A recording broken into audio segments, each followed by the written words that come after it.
This episode is sponsored by The Alcohol Experiment, a free 30-day challenge designed to interrupt your patterns, give you control, restore your health, and put you back in touch with the version of you who doesn't need alcohol to cope, relax, or enjoy life.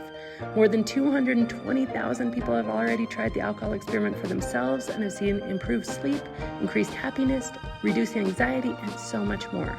Join thousands in this inspiring, hopeful, and exciting program where you examine your beliefs and reconnect with the best version of you without ever feeling like you're missing out. Start today for free at alcoholexperiment.com. Hi, this is Annie Grace, and welcome to this Naked Mind podcast. And I'm super excited about today's guest. I am here with Chris Herren, who you may or may not have heard of, but he is so wildly impactful, especially for youth in this space. And I am going to let him tell his own story because that's obviously the point of this Naked Mind podcast. But Chris, thanks so much for being here. Oh, no, thank you for having me on. It's great to meet you. Yeah, it's great to meet you too. So I have personally just been so touched by some of your work, and especially, some of the films that you've put together with students. And that was what prompted this conversation. But I'd love for you to, in your own words, just kind of tell us your story. Well, I mean, there's multiple chapters, right? I mean, I grew up in a home that suffered because of alcoholism, right? And at a young age, it's tough to wrap your mind around the word alcoholism and understand the illness. So there was a lot of unease, and we were constantly off balance as a family. And I tell kids all the time, like, I grew up with this hatred for Miller Lights, and I started drinking Miller Lights as a child, and that was my beginning. That was my first day. I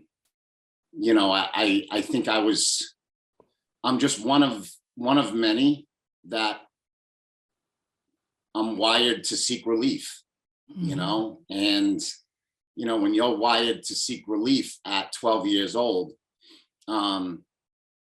you don't know too many other avenues, or I didn't, as holistically, how to take care and manage my mental health. And I found that relief in Miller Lights as a child. And, obviously the way this works, progressively it got worse. And, I was introduced to cocaine as a teenager. It was one of those drugs that I promised myself I'd just do it once,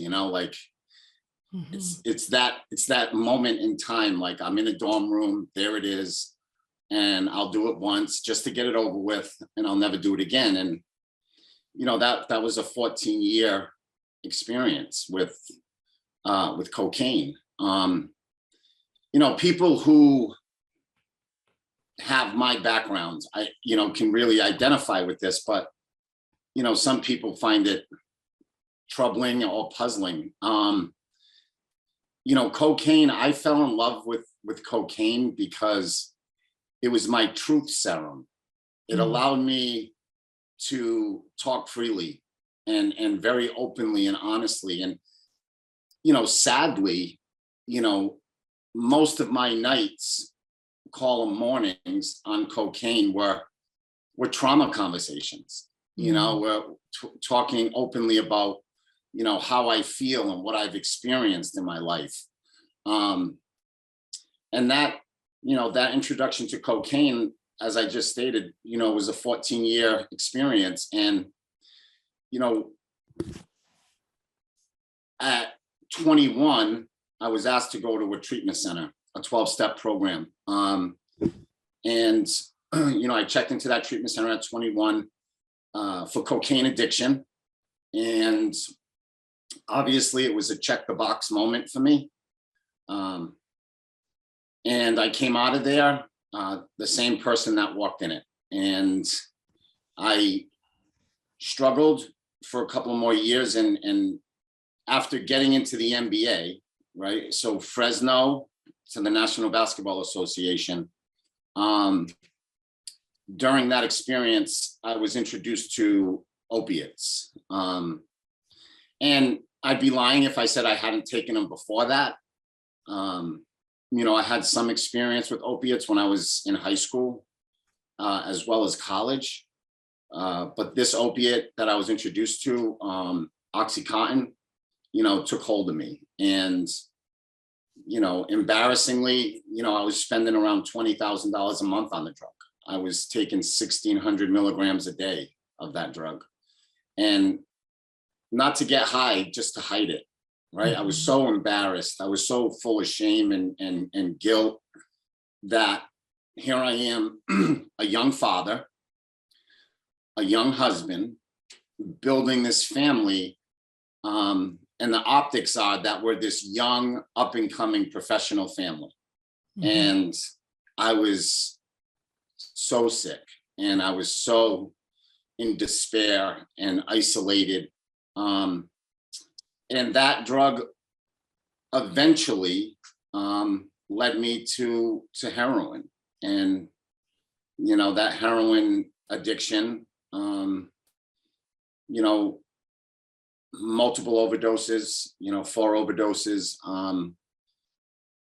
eventually landed me back into treatment at 32 years old. And at that time,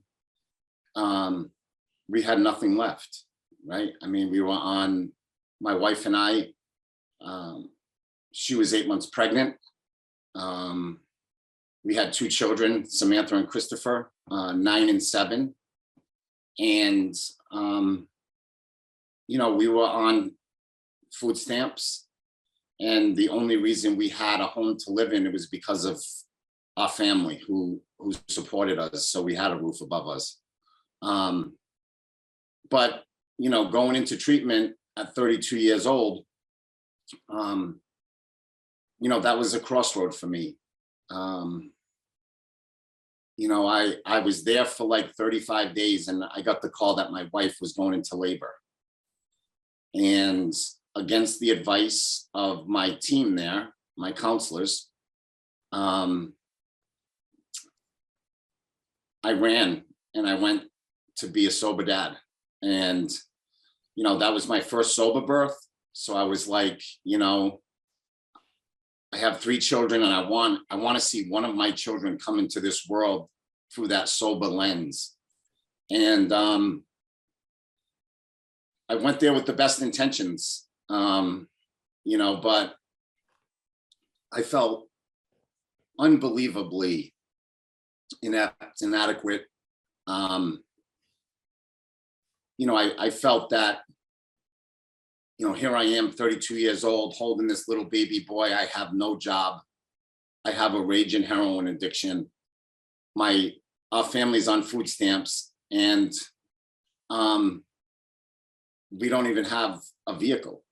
And, we're supposed to celebrate this. And I, through that self-pity and I went back to vodka that day. And I know I'm going over this pretty quickly and broadly, but, vodka was a substance that shut my noise off. It was one of those substances that it was so punishing that it helped me suppress and forget temporarily. And like I fell in love with cocaine for one reason, vodka was the opposite. It was shove everything down and not think about it. And I relapsed shortly after my son was born, and I was on heroin that night. And I got an ultimatum from my wife the next day. I went back to treatment, and at 32 years old, you would think you'd be humbled enough, right? And I was to a certain extent, but I had to find a way to really, focus and kind of buckle down and really work this. And, you know, I went back and I was different. I was just different. I wasn't following the crowd. I wasn't interested in, you know, the time flying by. So let's play cards, let's play dominoes, let's do whatever we can in treatment to make the day go faster. I embraced the day and I used it, you know, extremely well to kind of find that recovery that I was so longing for. You know, and it's the greatest gift I've ever given. You know, it's, you know, to be sitting with you and be coming up on 14 years. It's all my kids ever wanted. You know, it's all they ever needed. You know, and you know, it's such a gift. It's such a blessing. And, you know, these 14 years sober have been just the greatest years of my life. And, you know, people often say to me, do you ever feel like drinking? And do you ever feel like relapsing? And I still have days I don't want to be me, you know? I still have those days where the noise is loud and you know, it can be repetitive. The guilt and the shame are still very present. And those are the days that I want to just lock myself in a hotel room. You know, I travel a lot and I do a lot of speaking events, and, you know, there's multiple times where I just wanted to put that latch over the door and just take off for a while. You know, but God willing and through, you know, the support of so many, you know, I've been able to battle that self-esteem, that self-worth, and you know, and to be sitting with you today. Wow. Thank you so much for sharing that. It's just such a, gosh, touching story. And I relate to a lot of parts of it in my own journey. I wanted to follow up on a few parts, which I think people can really relate to, which is, first of all, just going back to the beginning, the feeling of things being off balance in your own home. Can you talk more about that? Yeah, you know, I couldn't put my finger on it as a child, right? I was like, wait a second, like, how come yesterday was different than today? You know, why are we happy today? You know, why are we supposed to be like, oh, life is great today, when yesterday was so horrible? You know, and I just remember as a child, it went from, you know, why is mom happy today and yesterday she was sad? And that as a young boy, it was more frequent on a daily kind of schedule. And then that changed to weekly and then monthly. And I'm like, wait a second, mom's been upset for a month now. Like, what's going on here? And, you know, that's part of the education that I think kids deserve, right? Like, to know exactly what alcoholism, exactly what addiction looks like, where it comes from, you know, and how to assess it and find a way to be healthy around it. Right. And I had no outlet. I couldn't go to school and sit in a chemistry class and say, like, you know, I had a rough night last night with my mom and dad. You know, like, my dad's drinking, they're on the brink of divorce, and I really don't know where I'm going to end up. You know, like, well, who do I go with? You know, and it's just so unfair. It's just so unfair for children to have to try to manage that and be okay with it. So the life of being off balance in an alcoholic home, it was pretty common, you know, for me. It was pretty regular. Now, mind you, I love my mom. She's God, you know, my mom passed away at a young age from cancer. And, you know, unfortunately, my mom never saw me sober. You know, the last time she saw me, I was high on heroin. So I never gave her that gift. that peace that she so badly wanted for me. But, you know, I love her. I love my dad, you know, like he struggles. He's still struggling, you know, like I'm sitting here with you today and I'm currently at my wellness center and I have two people here in their 70s and, you know, they're fighting for it. And my dad is 10 miles away from here and never seen this place. Never stepped foot on the property. So, you know, he's still struggling with those Miller Lights and, you know, those 12-ounce beers have still, you know, they got a grip on him and the house is still off balance. Mm-hmm. Yeah, I think that's so true. In your experience, did you feel it was more, so there was periods of drinking and not drinking. Mm-hmm. It wasn't constant. And was the drinking was worse or the not drinking was worse? Because in some of my experience, sometimes both were worse. Like the not drinking brought out a person that, you know, had a stepdad who, definitely was an alcoholic. And it sometimes you couldn't tell. And I think that's what I really resonated with when you said off balance. It brought a lot of this back for me is like, I couldn't have told as a child which days were drinking days. Right. I just knew something wasn't right. And I would look back and say, maybe some of those sober days were really bad too, because I know how first sober days can feel. And sure. You know, I think it was constant for me. My dad, there weren't many days he didn't put down the Miller Lights. But there were stages, right? Like I could, you know, and I'm not the only child who can identify with this. I started to understand the tone of the voice. Mm-hmm. I started to understand the wardrobe.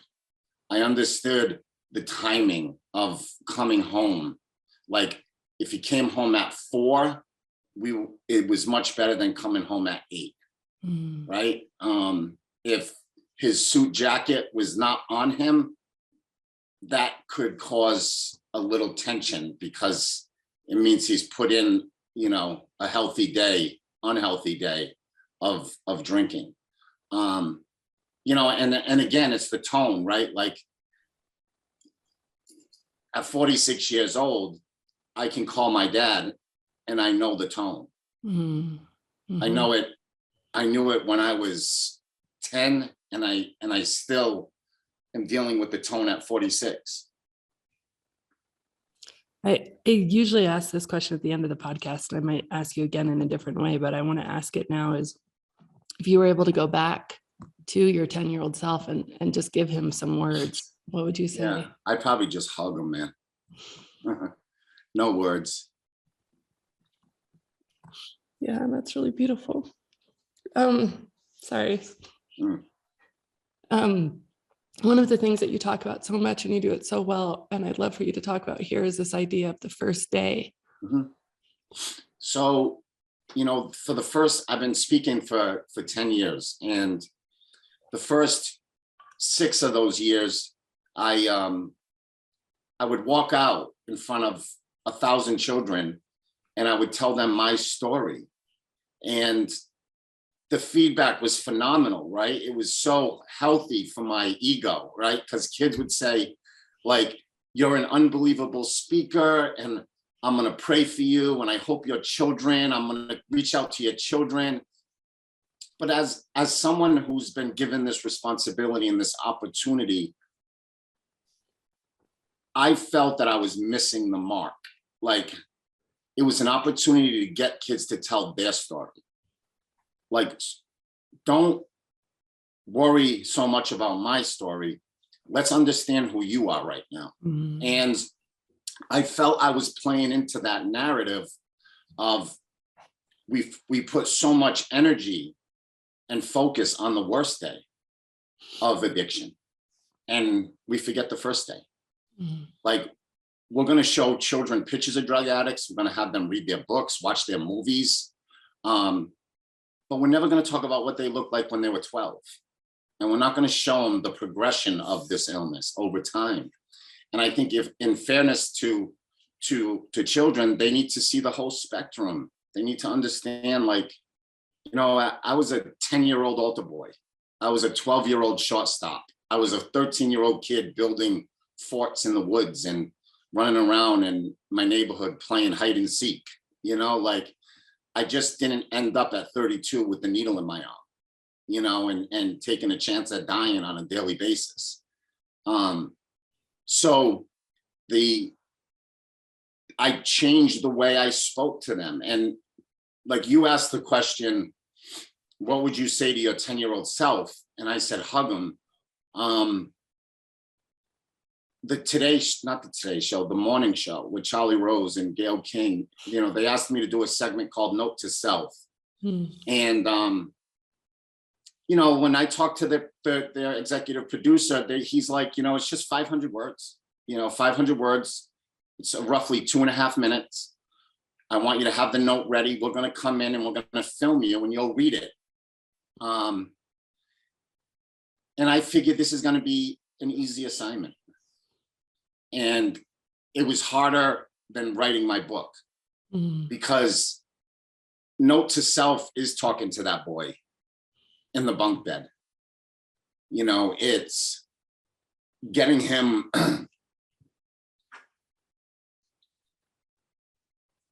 it's getting him ready for school, when he doesn't want to go. It's helping him go to sleep at night when the madness is very present. And just trying to get him back to balance. And, that's very difficult. That's very difficult. It was the hardest thing I've ever done. And, but getting through that segment shed a little light on and perspective on how I should be talking to these kids. And rather than talking about me with a needle in my arm and spending a whole lot of money and breaking everybody's heart that loved me, I wanted to talk about how I felt at 13 and 15 and 17, and how I was this kid that projected to be way, way bigger than I felt. And my self-worth was much lower than anyone would have ever guessed. Yeah. I was thinking about how I would answer that question when you were, and I think that, like, if I could, I don't know the words, but if I could somehow help myself or any child understand that what's happening with the parent isn't, like, they don't have to take it to mean something about them. Like, there's not actually a connection, because we believe it so deeply that there's a connection, that whatever is happening, it means. Yeah. And, even in my house, if either my husband and I get frustrated or like, of course we know it has nothing to do with our kids, but then our kid is crying and we're like, whoa, wait, you made that mean something about you and how worthy you are. And and that's, I tell kids all the time, like, and I don't want to, like, I love my kids more than anything in this world. They meant everything to me. I just had this sickness that I just didn't see a way to get out of it. And I just kept kind of chasing my tail through it. And as I was doing it, I was trying to tell you I love you. I was trying to let you know how much you mean to me. So yeah, the connection, it has nothing to do with them. And some kids wear that and they shoulder that. And, when I do my speaking events, kids often ask that question, and I just tell them, like, I don't know their parents, but I know as a parent, I loved my children. I loved them, and I just couldn't love myself. Yeah. It's such an important thing for them to know and understand. Just switching gears a bit to talk about your basketball career. And you said that was when you were first introduced to Oxycontin. And was it prevalent in the locker rooms and on, was it, so it wasn't that you were introduced by other players necessarily? No, I was introduced by some kids I grew up with. But like we were those kids, right? We were, like, again, it's the first day, worst day deal. Like, when people hear my story, they're kind of in awe or shocked by me buying drugs outside the arena, right? So here I am playing for the Boston Celtics. I'm not feeling well. I hadn't had any opiates in my system. My body feels like it's starting to withdraw. And now I'm going to be asked to perform at the highest level. And I am petrified because there's so many things that can happen in withdrawal. And I don't want to be on center stage and TV while this happens to me. So to meet my drug dealer outside the arena before the game, to me, that's pretty normal. To most, it's like absolutely crazy. But I try to explain to people there's a lot of tragedy in the first sip of Miller Lights too, right? Like, we can talk about a needle and a heroin, but there was also a ton of tragedy when I snapped open that first Miller Lite, knowing that I go to bed at night and I pray that my mom will be okay and my dad will stop drinking it so our family could stay together, right? So, that was also a very, very sad day in my timeline. And unfortunately, as adults, we haven't connected, like we don't explain that to kids well enough. Oxycontin was not prevalent in the NBA. I didn't bump into really any hard drugs besides alcohol and marijuana. I was introduced to oxys, and as I said, the first time I took a Vicodin, I loved it. It's like, whoa, like my body warmed up, my eyes got big, I had energy, like let's have fun and talk and laugh. My physical response to that was attractive, and my body immediately embraced it. I'm one of the unlucky ones. My wife can be given a Percocet after surgery, and like she begs for me not to give her another one because she hates the feeling. Where I would be laying on the couch, like just pour the whole bottle down my throat, I'll take that. So when I was introduced to oxys, a drug that I had never heard of, it was 1999. So at the time, I remember reading my first headline on this drug that I had just started taking, and the headline was Hillbilly Heroin. And they were talking about how counties in West Virginia and Kentucky have been decimated because of it. And that's when I started to understand, wait a second, this thing might be much bigger than I thought. And sure enough, I was fast tracked to, 1,600 milligrams a day, and spending most of all of my family's money on it. Yeah. Well, let's switch gears, and with the last few minutes we have, let's talk about all the incredible things that you're doing now. I mean, just my recommendation is to start with the movie The First Day. I was so touched, and it's like just really, you're doing really amazing work, Chris, and I'm really thankful. I'm thankful for on behalf of all the kids. Like, it's just beautiful. So I'd love to hear more about all of it. It's my proudest moment. Right? Like I did Unguarded, and I loved Unguarded. Like Unguarded was really special, and I had no idea of the reach.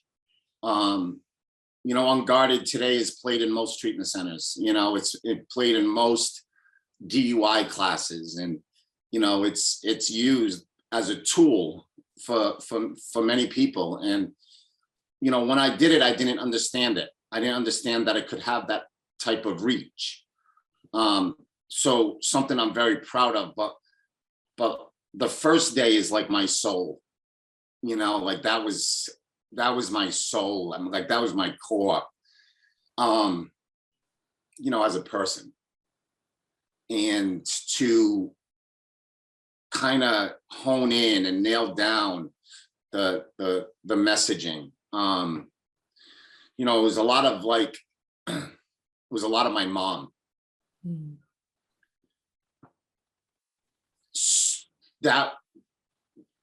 That film is my greatest, you know, professional accomplishment.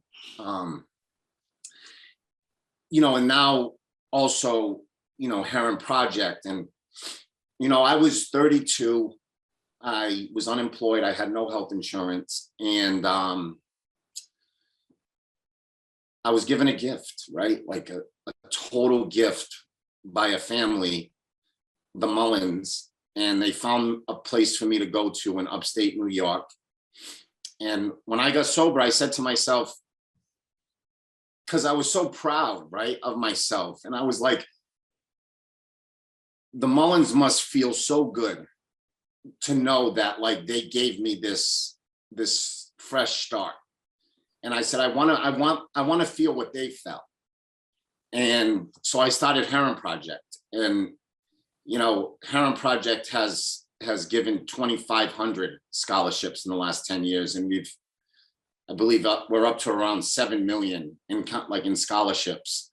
And, you know, the families and the children that are involved in Herren Project and the runners all across the world, it's really special to watch. And it's, you know, I was very fortunate to, you know, it's attraction, not promotion, as they say in recovery, right? And we have some really special people that are attracted to helping others.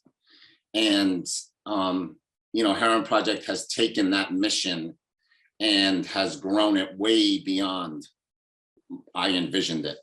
And then, you know, I'm here at Herren Wellness. At 10 years sober, I opened up these beautiful centers that care deeply. And, you know, I have a front row seat to this, and I get to watch little kids run down the driveway to hug their mom. And not many people get a chance to see those moments. And my wife and I, we invested in this and we bought this and opened it very afraid and scared and not knowing what to expect. And it's given back so much to us. That's amazing. And for anybody listening, the Herren Project is HERRENPROJECT, so herrenproject.org. Yeah. So if you're interested in donating or becoming involved, there's a lot of different ways to support and get involved and ways to give and shop and all sorts of stuff. It's just awesome. That's so great. Well, Chris, I will ask you a slightly different frame of the question I always end this with, which is, if you were going to go back to, you know, yourself who really was, I guess, those first days when it changed for you in the treatment center and when you weren't the one playing dominoes or playing cards, and you wanted to encourage him, what would you tell him? Okay, so I'm going to leave you with this. And because I've been so blessed, right, to have people in my life that have intervened at the right moment. And I tell this to every person in my center. I was in an AA meeting and I was probably, 6 months sober. And, you know, I have this like little chip on my shoulder and I'm starting to rebuild and I'm feeling healthy. And, you know, the withdrawal is done finally. And I had this really good group of people that I was socializing with around recovery. And I went into an AA meeting and I'm sitting there and I pull out my phone. And I'm as somebody speaking, I'm looking at my phone. And I'm in a room of about 60, 70 people, and this old timer walks up to me and he whispers in my ear, imagine if Christopher and Samantha saw you sitting in this AA meeting, staring at social media, instead of paying attention to be the father that they need. And I put the phone away. And from that day forward, my kids are with me and they're behind me. They're in this interview with me, you know, like I want to make them proud. And, you know, he gave me that at 6 months sober, and it's something that I've never, ever let go of. And, you know, it's one of those moments that, you know, who knows what it gave me, but it's given me no doubt the last 13 and a half years of my life. So. Oh, that's so beautiful. And it's amazing too, because gosh, to be that man takes a lot of guts and a lot of courage and a lot of like, yeah, I'm going to rub this guy a little bit the wrong way. He could react all sorts of ways, but I'm going to just step outside myself and say the truth of the moment. Well, you're a crier. You could have had me. I don't cry very often. What is going on? Like I've done 400 podcasts, and I can count on one hand the times that I don't know, but I think it's the kids. I have 3 kids of my own. My son is 13. Yeah, it's just like I don't know. It's really touched me. And you are such an incredible speaker, Chris. Like you're so open and you're so, I don't know, it's just really very moving for me. So I really appreciate it, because I know everybody listening will feel the same. Awesome. Thank you so much. Yeah. Thank you so much. Have a wonderful day. You too. Are you ready for a deep dive and truly lasting change? If so, you might consider my intensive program. It's a 9-week self-led program that you can do in the complete comfort of your own home, and it will truly transform your relationship with alcohol. If you want to learn more about this, go to thisnakedmind.com/intensive. And as always, rate, review, and subscribe to this podcast, as it truly helps the message reach somebody who might need to hear it today.